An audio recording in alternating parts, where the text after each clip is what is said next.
Here we have another product rule example problem. So the background, this is our equation for the product rule, and we want to differentiate y, which is equal to 1 plus the square root of x cubed multiplied by x to the negative third minus 2 cube root of x.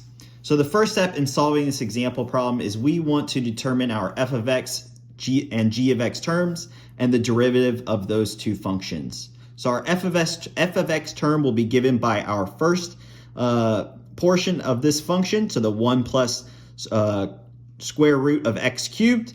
And so we can rewrite that as 1 plus x to the 3/2 power. And then our g of x term will be this second term, x to the negative third minus 2x to the 1/3 power. And then we can take the derivative of those two functions to get f prime of x, which is 3/2 x to the 1/2 power, and then g prime of x, which is going to be equal to negative 3 x to the negative 4 minus 2 times 1/3 x to the negative 2/3 power. The next step is we can go ahead and plug in these different terms into our equation.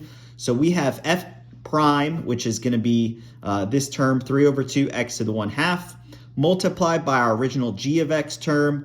Then this is going to be plus the original f of x term multiplied by the derivative of g of x term.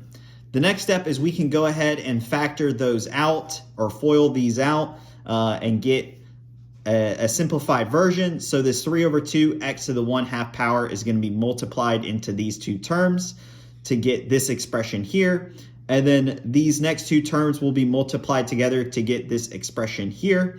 And then the final step is we can go ahead and simplify all of these different terms, and we'll get the derivative of y, which is going to be equal to negative 3x to the negative 4 minus 3/2 x to the negative 5/2 power minus 2/3 x to the negative 2/3 minus 11/3 x to the 5/6.